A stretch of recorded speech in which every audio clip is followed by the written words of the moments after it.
Hello students, आपका मेरे YouTube channel पे हार्दिक अभिनंदन है। कैसे हो आप सब? और आपकी पढ़ाई भी अच्छे से चल रही होगी। स्टूडेंट्स, आज मैं आपकी हेल्प करने के लिए एक वीडियो और लेके आई हूँ आपके लिए। स्टूडेंट्स, ये मैंने 10-10 नंबर वाले क्वेश्चंस और नोट किए हैं। स्टडी मटेरियल में से जो स्टडी मटेरियल होता है उसमें से ये सभी जो क्वेश्चंस हैं मैं नोट करती हूँ आपके लिए, आपकी हेल्प करने के लिए। ये इम्पॉर्टेंट क्वेश्चंस और मैंने नोट किए हैं।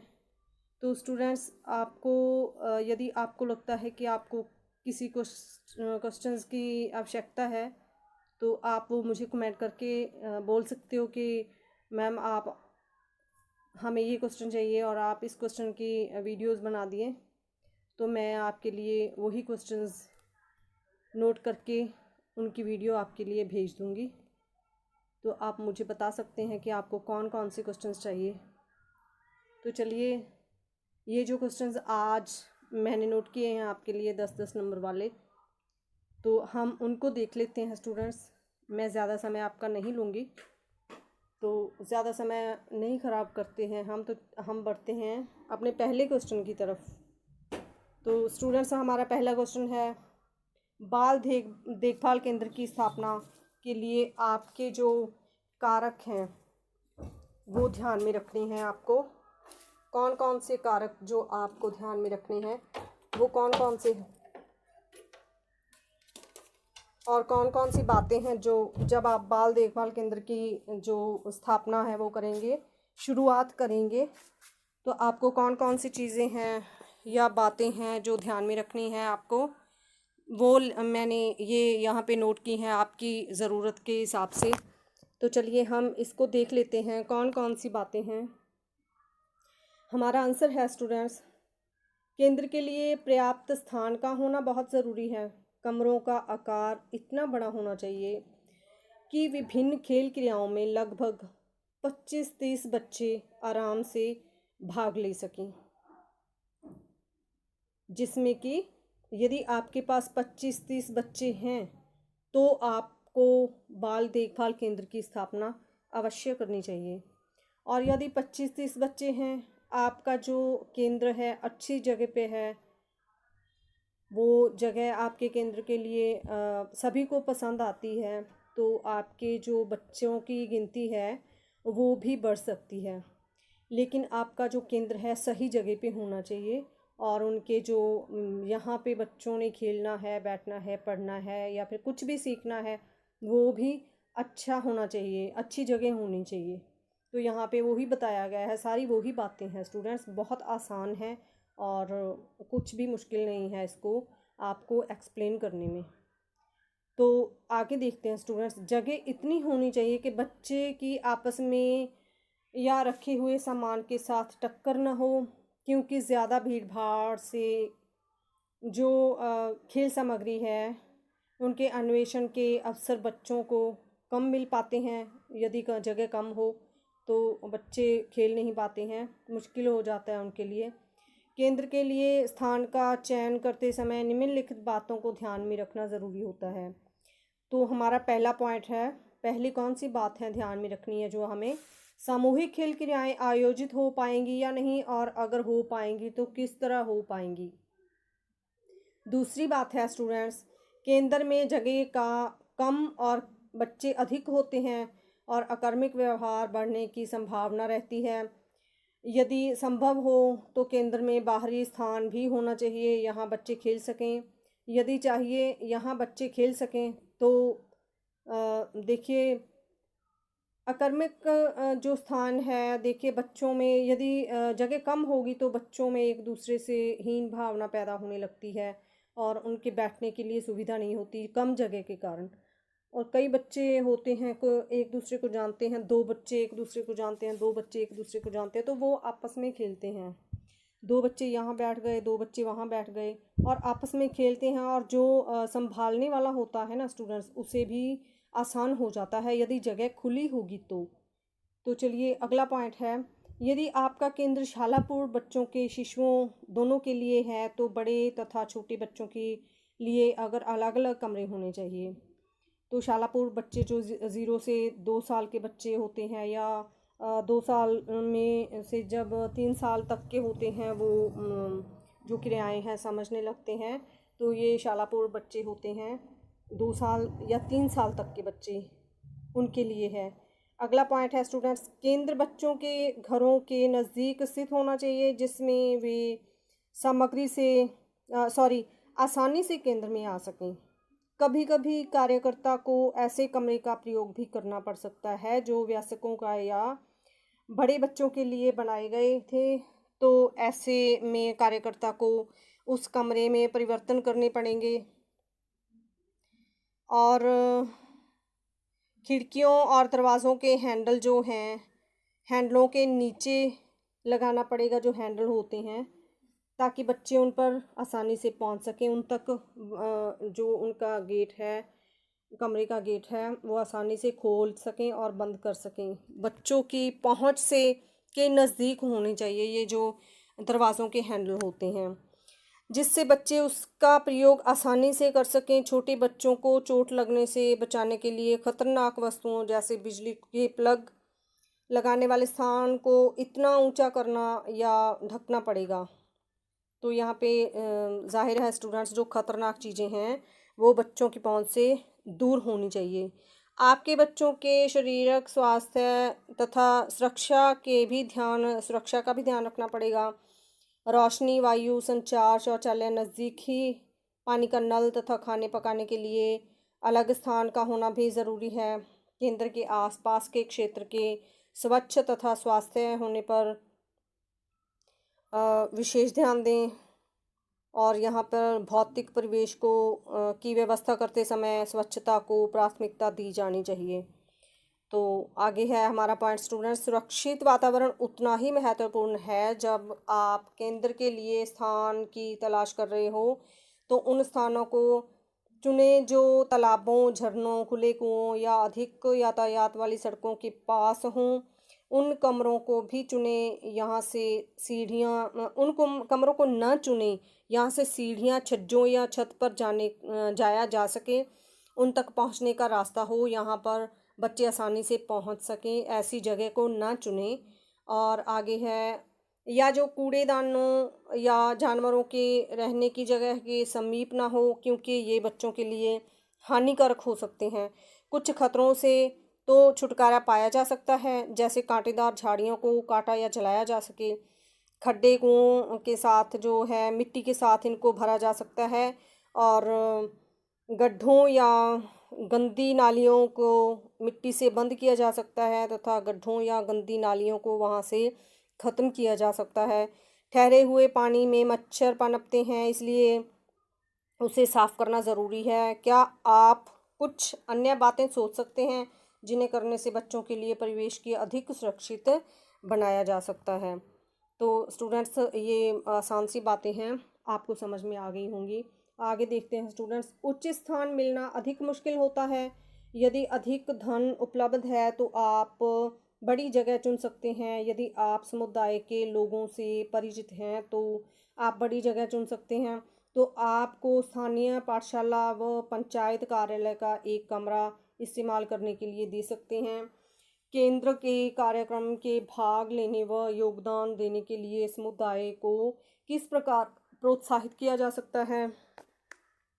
आमतौर गाँव में हालांकि खुली जगह मिल पाने की सहायता नहीं होती, परंतु केंद्र स्थापित करने के लिए एक बना हुआ तैयार कमरा मिलने में अवश्य कठिनाई हो सकती है। कस्बे या शहर में दूसरी प्रकार की समस्याएं होती हैं। वहाँ छोटे कमरे हो सकते हैं तथा खुली जगह का अभाव हो सकता है। शौचालय या रसोई घर की सुविधाएं का भी अभाव हो सकता है। यह भी संभव है कि किसी मकान में यदि आप किसी किराएदार से या मकान मालिक से आप कमरा किराए पर लेते हो या जगह किराए पर लेते हो तो उसका किराया भी अधिक हो सकता है, जो आपको मुश्किल हो सकती है जिसमें, अथवा सड़कों पर बहुत अधिक यातायात होने के कारण यह केंद्र सुरक्षित ना हो। तथा भी कुछ स्वैच्छिक संस्थाएं हैं जिन्होंने रेल के प्लेटफॉर्मों पर केंद्र बनाए हुए हैं, जैसा भुवनेश्वर में रुचिका ने किया था। दिल्ली, मुंबई तथा पुणे में मोबाइल क्रैश बड़े निर्माण स्थलों पर ठेकेदारों से स्थान लेकर बाल अनुरक्षण केंद्र चलाते हैं। और कुछ स्वैच्छिक संस्थाएं बच्चों के लिए नुक्कड़ पर केंद्रों की व्यवस्था करती है। स्थान के अभाव में आप इसी प्रकार के केंद्र शुरू कर सकते हैं। बहुत ही आसान सी बातें हैं जो यहाँ पे हमें बताई गई हैं स्टूडेंट्स। मोबाइल क्रैश क्या होता है स्टूडेंट्स? मोबाइल क्रैश होता है कि जो भी कोई आए यहाँ पे उन्हीं की सहायता की जाती है और सभी के लिए ये जो लोग हैं हर किसी काम की सुविधाएं उपलब्ध करवाई जाती हैं। तो चलिए दूसरा क्वेश्चन है हमारे लिए 13 से 36 माह के बच्चों में शारीरिक विकास जो क्रियात्मक कौशलों के अर्जन में मदद करते हैं। और जो यहाँ पे हमें डिटेल इसकी देखनी है कि जो 13 से 36 माह के बच्चे हैं उनका जो शारीरिक विकास होता है, उनके लिए जो क्रियात्मक कौशल हैं, उनके जो कौशल जो उनमें हुनर होते हैं, उनके क्रियात्मक हुनर जो उन्होंने सीखने हैं उनको कौशल कहते हैं। हुनर जो होते हैं उनको अर्जित करने में मदद करते हैं। क्रियात्मक हुनर सीखने में उन्हें मदद करनी है 13 से 36 माह के बच्चों में। तो कौन सी बातें हैं जो इनमें यहाँ पे हेल्प करती हैं? आंसर है स्टूडेंट्स हमारा जीवन काल में शीघ्र विकास की 2 अवस्थाओं में एक है बचपन तथा दूसरा है यौवन। जीवन के आरंभिक 6 महीने के दौरान प्रसव पूर्व विशेषताओं का विकास बहुत तेज़ी से होता है तथा बाद में कुछ धीमा होने लगता है। 13वें महीने में विकास दर काफ़ी तेज़ी से कम हो जाती है। एकदम तो जब बच्चे का जन्म होता है स्टूडेंट्स, उसके बाद तो एकदम से तेज़ी से उसका जो विकास होता है और उसके बाद से उसका जो विकास है वो एकदम से धीमा हो जाता है। 2 साल के बच्चे का कद उस ऊंचाई तक पहुंच जाता है जो उसके वयस्क होने पर होगा और उस पर जो आधा हो जाता है जो वज़न उनके 19 साल की उम्र में होना होता है, उसका 5वां हिस्सा इस उम्र तक हो जाता है। और यहाँ पे बताया गया है जो वयस्क होते हैं उनके 5वें हिस्से तक जो बच्चा है वो पहुँच जाता है स्टूडेंट्स। तो आगे है और जो वज़न उनके 19 साल की उम्र में होना होता है उसकी उम्र का बहुत फ़ायदा होता है। एक ही उम्र के बच्चे एक दूसरे से लंबाई और वज़न में काफ़ी हद तक भिन्न हो सकते हैं। तालिका में से 1 से 3 वर्ष के सामान्य स्वस्थ बच्चों के औसत वज़न तथा कद दिए गए हैं। तो स्टूडेंट्स हर किसी बच्चे का कद और उसका विकास और उसका वज़न अलग अलग होता है। किसी का विकास तेज़ी से होता है और किसी का विकास कम तेज़ी से होता है, धीमी गति से होता है स्टूडेंट्स। तो यहाँ पे मैंने एक तालिका अर्जित की है आपके लिए जिसमें बच्चे जो अलग अलग वज़न के होते हैं, अलग अलग जो कद है उनका और जो विकास दर है उनकी अलग अलग होती हैं, उनके लिए मैंने ये यहाँ पे डिटेल बनाई है आपके लिए, आपको समझाने के लिए। और ये आपसे एग्ज़ाम में भी पूछी जा सकती है कि तालिका बनाएं। ये 4 नंबर का क्वेश्चन आपसे पूछा जा सकता है, 4 या 5 नंबर का क्वेश्चन विकास दर में तालिका आपसे पूछी जा सकती है। तो आपको ये तालिका बनानी है स्टूडेंट्स। यहाँ पे तालिका मैंने शुरू की है भारतीय बच्चों की औसतन लंबाई और वज़न। तो यहाँ पे देखिए पहले आयु है, फिर वज़न है किलोग्राम में और लंबाई है सेंटीमीटर्स में। और पता ही है आपको वज़न जो होता है वो किलोग्राम्स में ही होता है, हम सब जानते हैं, और लंबाई जो होती है सेंटीमीटर में ही होती है। तो यहाँ पे पहली वर्ष जो 1 वर्ष का बच्चा है उसका हम वज़न देख लेते हैं। उसका वज़न कितना है स्टूडेंट्स? 9.5 किलो। और जो दूसरा बच्चा है 9.0 किलो। तो यहाँ जो 9.5 किलो वज़न है वो लड़के का है और जो 9 किलो वज़न है वो लड़की का दिखाया गया है। और लड़के का कद कितना है स्टूडेंट्स? 75 सेंटीमीटर और लड़की का कद कितना है? 72.5 सेंटीमीटर। तो चलिए 2 साल के बच्चा 2 वर्ष का बच्चा जो है उसका वज़न देख लेते हैं। 11.5 लड़का 11.5 किलो और लड़की का वज़न है जो 11 किलो। और आगे लड़के का कद हाइट देख लेते हैं। 85 सेंटीमीटर है, 85 सेंटीमीटर। और यहाँ पे जो लड़की की हाइट है वो 83 सेंटीमीटर बताई गई है। और जो 3 वर्ष का बच्चा है, लड़का जो है 14 किलो है उसका वज़न, और जो लड़की है 13.5 किलो वज़न है उसका। और जो यहाँ पे लंबाई बताई गई है 94 सेंटीमीटर, और जो लड़की है 92 सेंटीमीटर जो है उसकी हाइट होती है। तो ये तालिका है स्टूडेंट्स, आपको ये सीख लेनी है यहाँ पे। तो आगे चलते हैं। जैसे जैसे बच्चे की लंबाई तथा वज़न में वृद्धि होती है, उसके शारीरिक अनुभव में भी परिवर्तन होता है। सिर का आकार बढ़ता है और 2 वर्ष की आयु में यह बच्चे की लंबाई का लगभग 1/4 हिस्सा हो जाता है। प्रथम वर्ष की अपेक्षा दूसरे वर्ष में बच्चे में धड़ और टांगें, बाजू तीव्र गति से बढ़ती हैं। इसकी अवधि में बाजुओं की लंबाई जन्मोपरांत बाजुओं की लंबाई से 60 या 70% बढ़ती है। टांगों की लंबाई के मुकाबले में ये 40% होती है। आगे है स्टूडेंट्स, इन परिवर्तनों के फलस्वरूप इसी अवधि में बच्चों का शरीर शिशु के मुकाबले ज़्यादा समानुपाती लगता है, और इस कारण उसकी संतुलन उसका जो है वो भी बेहतर होता है। बच्चे के मस्तिष्क का विकास भी तीव्रता से होने लगता है। मस्तिष्क दिमाग जो होता है बच्चे का, उसका विकास भी तीव्रता से होने लगता है। और जन्म के समय शिशु के मस्तिष्क में अधिकांश जो स्नायु है, कोशिकाएं बनी होती हैं। इन अवस्था तथा बाद की अवस्थाओं में इन कोशिकाओं का आकार बढ़ता है। धीरे धीरे वे कोशिकाएं आपस में जुड़कर समायोजित हो जाती हैं। यहाँ से समायोजित है और हो जाती हैं और विशिष्ट कार्य करने लगती हैं। मस्तिष्क का यह विकास अत्यंत महत्वपूर्ण होता है, क्योंकि इसके कारण बच्चों का अपनी गतिविधियों पर नियंत्रण बढ़ जाता है और उनके क्रियात्मक कौशलों में गति और परिशुद्धता आ जाती है। जो उनका जो क्रियात्मक हुनर होते हैं उनमें परिशुद्धता आने लगती है। इसके अतिरिक्त भाषाई और संज्ञानात्मक विकास भी मस्तिष्क के विकास पर निर्भर करता है। और यहाँ पे वास्तव में सभी क्षेत्रों में विकास मस्तिष्क और परिवर्तनों से घनिष्ठ रूप से संबंध है। और जो भी यहाँ पे स्टूडेंट्स हमारे विकास होते हैं वो सभी हमारे जो दिमाग से जुड़े हुए होते हैं। और दिमाग से यदि दिमाग की तीव्रता जो गति है वो सामान्य रूप से बढ़ती रहेगी, तो विकास भी जो है अच्छे से होता रहेगा। तो चलिए आगे देख लेते हैं। इस आयु में बच्चे की मांसपेशी तंतुओं की लंबाई तथा मोटाई बढ़ती है तथा मांसपेशियों के नियंत्रण में सुधार आता है। रीढ़ की हड्डी और टांगें तथा बाजुओं की हड्डियां सख्त होने लगती हैं, जिस कारण वे सीधे खड़े हो पाते हैं तथा अधिक जटिल क्रियात्मक कार्यों में क्षमता प्राप्त करते हैं।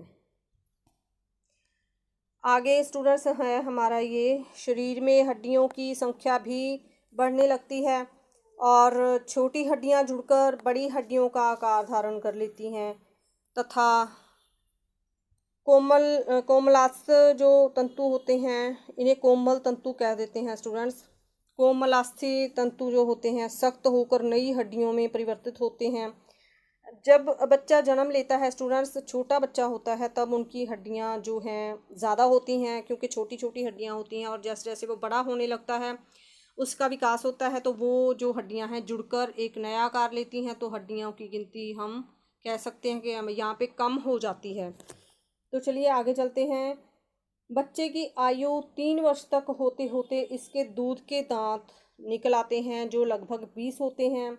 इस अवधि के अंतर्गत दृष्टि, श्रवण, स्वाद, गंध तथा स्पर्श संबंधी योग्यताएं भी अधिक विकसित हो जाती हैं।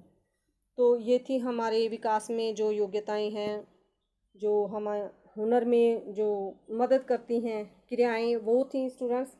तो तीसरा क्वेश्चन हम देख लेते हैं यहाँ पे।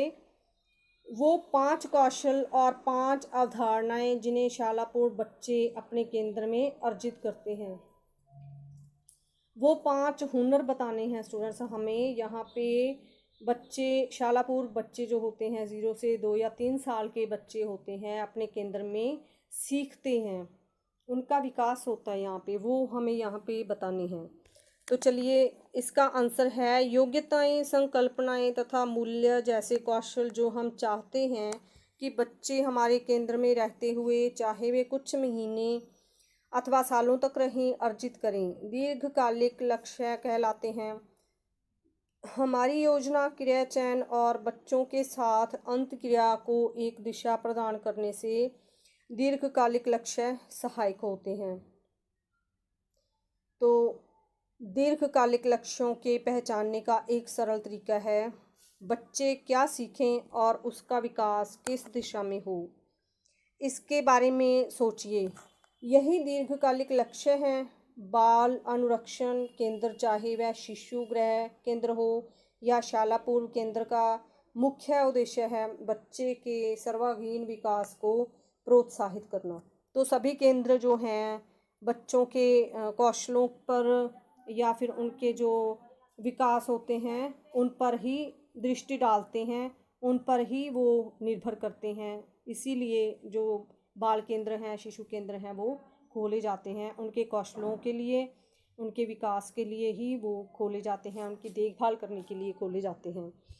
तो चलिए आगे देख लेते हैं। विकास के विभिन्न क्षेत्रों से संबंधित दीर्घकालिक लक्ष्य निम्नलिखित हैं। तो यहाँ पे हमारा पहला लक्ष्य है स्टूडेंट्स है शारीरिक एवं क्रियात्मक लक्ष्य।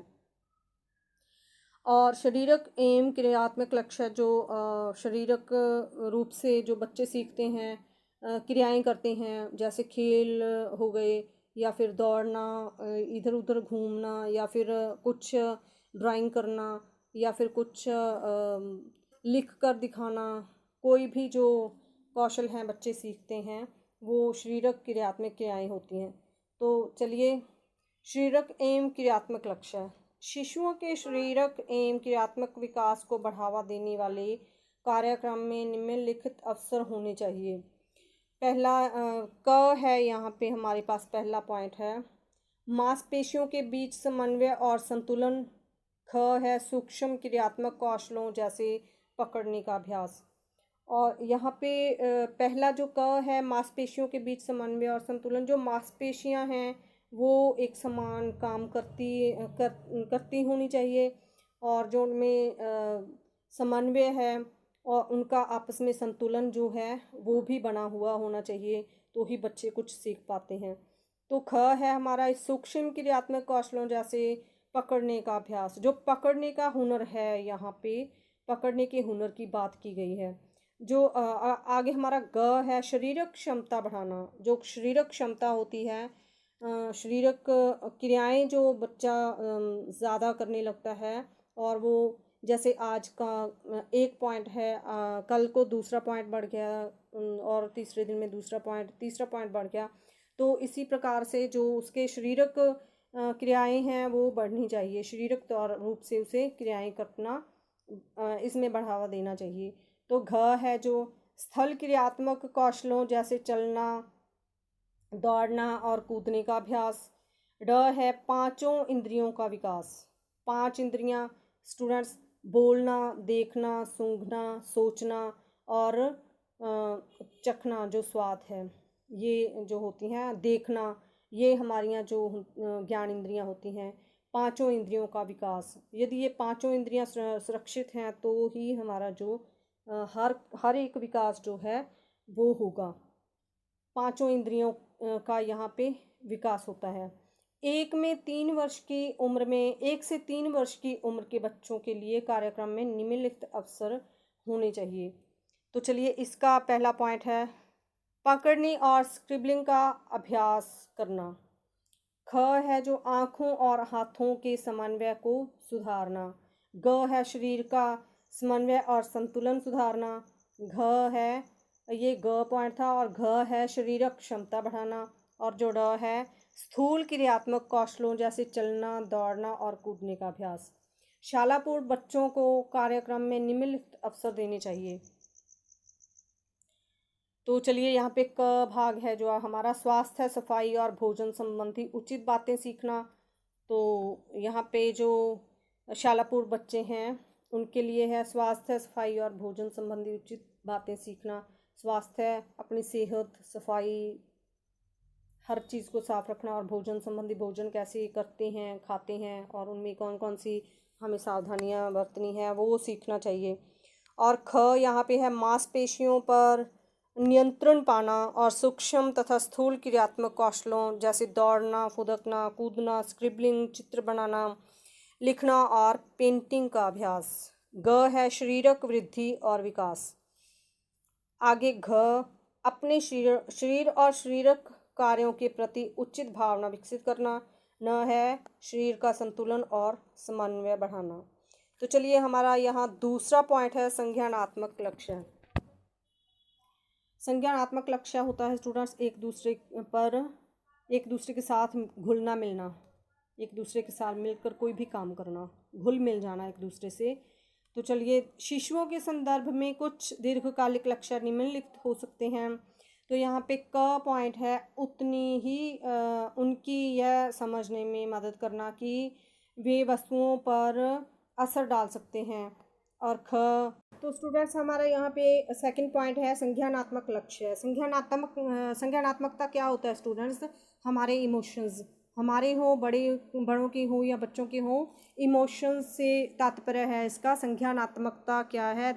हमारे इमोशंस, बच्चों का नाराज़ होना, उनका खुश होना, उनका उदास होना, किसी के साथ भेदभाव होना, ये हमारे इमोशंस होते हैं जो कि बच्चों के साथ या बड़ों के साथ रिलेटेड है।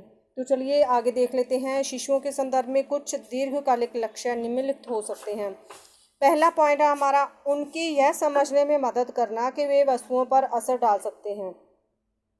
उनको ये एहसास करवाना स्टूडेंट्स के वो यहाँ तक ये वो कर सकते हैं कि वो उनका जो असर है या उनके किए का कुछ भी असर है वो दूसरों पर उनका प्रभाव पड़ सकता है। अगला पॉइंट है अपनी और दूसरों की क्रिया के बीच के संबंध को समझने में मदद करना। तीसरा पॉइंट है स्टूडेंट्स विभेदीकरण तथा सामान्यकरण के कौशलों को प्रोत्साहित करना।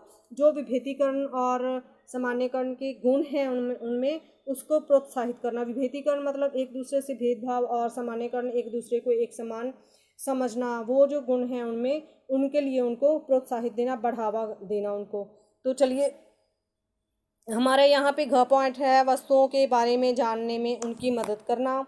ड है लक्ष्य निर्देशित व्यवहार से अवसर प्रदान करना। आगे हम देख लेते हैं स्टूडेंट्स। ए के 3 साल वर्ष की उम्र के बच्चों के साथ काम करते हुए उन्हें यह जानने में उनकी मदद करें कि अपनी क्रियाओं और बदलाव लाकर वे वस्तुओं पर अलग अलग प्रभाव डाल सकते हैं। तो अगला पॉइंट है अपनी आसपास हो रही घटनाओं और वस्तुओं के बारे में जानकारी प्राप्त करने में सहायता करना। इन पॉइंट्स में कुछ भी एक्सप्लेन करने वाला नहीं है स्टूडेंट्स। अगला पॉइंट है किसी समस्या को हल करने के लिए विभिन्न तरीके आजमाकर सबसे उचित तरीका अपनाने के लिए प्रोत्साहित करें। उनको कुछ भी सीमित तरीके जो हैं उनके लिए उनको अपनाने के लिए उन्हें समझाना। तो चलिए हमारा अगला पॉइंट है प्रयोग करने के अवसर दें। प्रयोग करने के अवसर दें मतलब कि जो बच्चों को हमने करके दिखाया, हमने उन्हें सिखाने के लिए कुछ भी किया, तो उनको कहना बाद में कि जैसे मैंने तुमको ये काम करके दिखाया है उसको दोबारा से आपको वो करके दिखाए। इसके मतलब होता है प्रयोग करने के अवसर प्रदान करना उनके लिए। तो शाला पूर्व बच्चों के लिए आगे क्या है हमारे पास? क पॉइंट है स्टूडेंट रोज़मर्रा की स्थितियों में मानसिक योग्यता द्वारा मिलाने, सामान्य संबंधों को समझने, समूहीकरण, संरक्षण तथा क्रमबद्ध करने की योग्यता को प्रयोग करने के लिए अवसर प्रदान करना। तो चलिए ख पॉइंट है निर्णय लेने की योग्यता को आगे बढ़ाना। ग पॉइंट है देखिए ख पॉइंट यहाँ पे है निर्णय लेने की योग्यता, जो कि निर्णय लेने की योग्यता है कि वो अपने आप काम करें और उसको बताएं कि ये सही है या गलत है, वो खुद हमें आके बताएं। इसको कहते हैं निर्णय लेना। कोई भी बच्चों ने कुछ सीखा है तो उसको हमारे सामने आके एक्सप्लेन करें कि ये बात इसमें ये है, ये नहीं है। इसको निर्णय लेने के साथ ये रिलेटेड है। तो ग पॉइंट है अवलोकन और निष्कर्ष पर पहुंचने में मदद करने के वैज्ञानिक दृष्टिकोण को विकसित करना। घ पॉइंट है अन्वेषी व निर्देशों को समझने में उनकी सहायता करना, सीखने के प्रति सकारात्मक रवैये को विकसित करने में मदद करना। सीखने के प्रति सकारात्मक स्टूडेंट्स, यदि हम सीखते हैं उसके लिए हम पॉजिटिव सोच रखेंगे तो ही हमारा रवैया जो है वो अच्छा होगा। नकारात्मक सोच लेके, नेगेटिव सोच लेके हम कुछ भी नहीं सीख सकते। यदि हमें पॉजिटिव थाउटनेस जो हमारी है उसे लेके हम आगे बढ़ सकते हैं, और नेगेटिविटी लेके तो हम कुछ भी नहीं कर सकते। आगे तीसरा पॉइंट है भाषाई लक्ष्य। स्टूडेंट्स, इसके लिए भाषाई लक्ष्य है, भाषा हमारे जो भाषा सीखने के लक्ष्य तक पहुंचना है, उसके लिए ये हमें पॉइंट दिया गया है। देख लेते हैं। प्रथम वर्ष के अंत तक शिशुओं को निम्नलिखित बातों के योग्य होना चाहिए। और पहली बात है साधारण वाक्यों को समझना चाहिए उन्हें। अगली बात है सामान्य वस्तुओं की ओर किए जाने वाले संकेत को समझना। और उससे अगली बात है वार्तालाप करना तथा एक या दो शाब्दिक वाक्य बोलना। एक या दो शाब्दिक वाक्य बोलना मतलब कुछ भी वार्तालाप करना, एक दूसरे के साथ बातचीत करनी, एक या दो जो शाब्दिक वाक्य बोलना। मतलब यदि दो बच्चे आपस में बैठे हुए बात करते हैं तो कौन सी बातें करते हैं वो, एक या दो शाब्दिक अक्षर बोलना।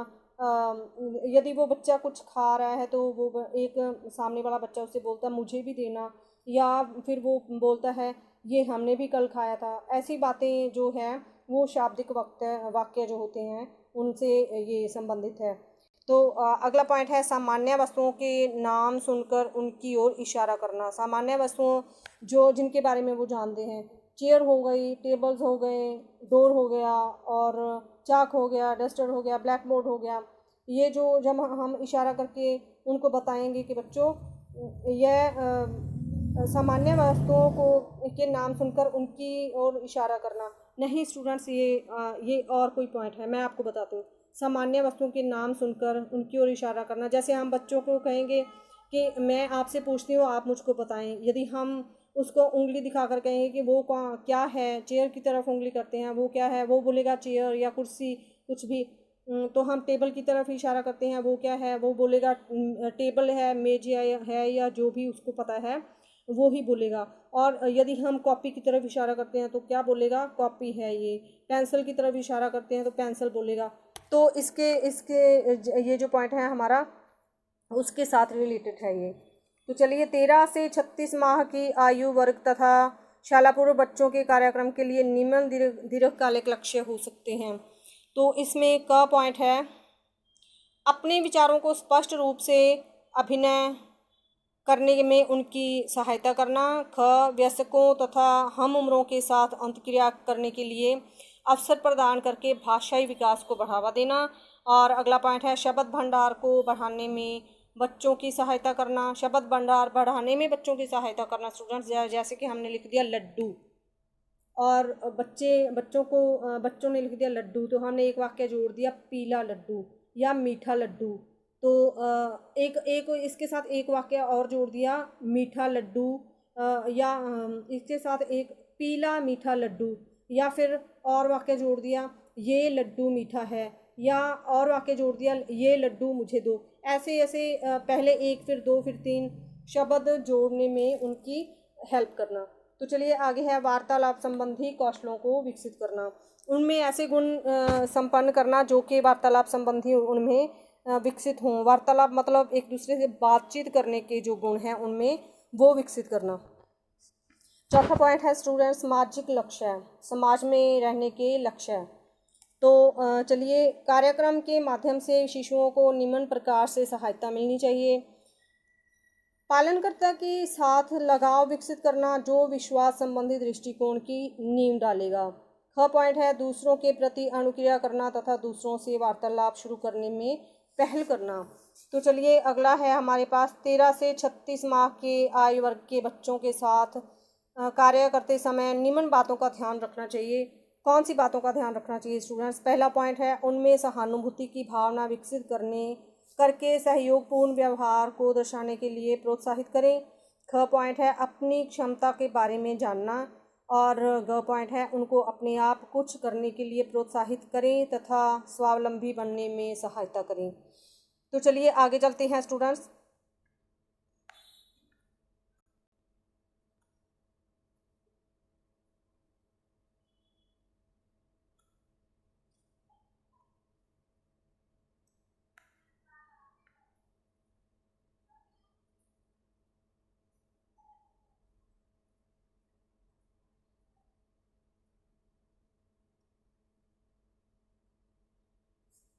तो चलिए आगे चलते हैं स्टूडेंट्स। हमारा जो अगला पॉइंट है, शालापुर बच्चे को कार्यक्रम द्वारा निम्नलिखित बातों में सहायता मिलनी चाहिए।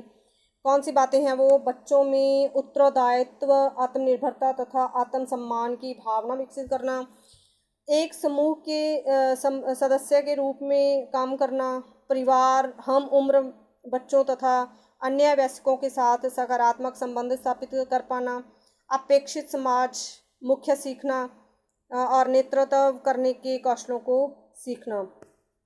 पांचवा कौशल है स्टूडेंट्स हमारे पास संवेगात्मक लक्ष्य है। तो चलिए इसे देख लेते हैं। दीर्घकालिक लक्ष्य बच्चों के संवेगात्मक रूप के विकास में सहायक होते हैं। केंद्र की गतिविधि के माध्यम से हम बच्चों को निम्नलिखित तरीके से सहायता कर सकते हैं। कार्य पूरा होने तक प्रयास करते रहना, आत्मनिर्भर बनने में मदद करना, विश्वास की एक मनोवृत्ति विकसित करना, समय को महत्व देना सीखना, जिसमें सकारात्मक स्व संकल्पना की नींव डालेगी, विरोध तथा असफलता को स्वीकार करना तथा उस स्थिति में अपने आप को समायोजित करना। तो स्टूडेंट्स ये थे हमारे 10-10 नंबर वाले क्वेश्चंस, और उम्मीद करती हूँ आपको समझ में आए होंगे। तो कुछ बातें होती हैं जो जिन बातों में पढ़ते पढ़ते अटक जाता है कोई भी हो, तो उसके लिए मैं आपसे माफ़ी चाहती हूँ। तो स्टूडेंट्स, आदत पड़ जाती है जब क्लास में पढ़ाते पढ़ाते हम कई बातों पे अटक जाते हैं, तो वो भी आदत बनी होती है। तो आप लोग अपनी कीजिए अपनी तैयारी, और इन सवालों के साथ इनमें से एमसीक्यू भी स्टूडेंट्स काफ़ी सारे बन सकते हैं, आप लोग बना लीजिएगा। और मैं आपसे मिलती हूँ आगे अगली वीडियो के साथ। तो स्टूडेंट्स, आपको जो क्वेश्चंस चाहिए, आपको लगता है आपको उनमें नहीं समझ आ रहा है या आपके पास नहीं है, तो मुझे कमेंट करके बताएं, मैं उन्हीं क्वेश्चंस के लिए आपके लिए वीडियो बना दूँगी। तो चलिए मुझे दीजिए इजाज़त। Thank you.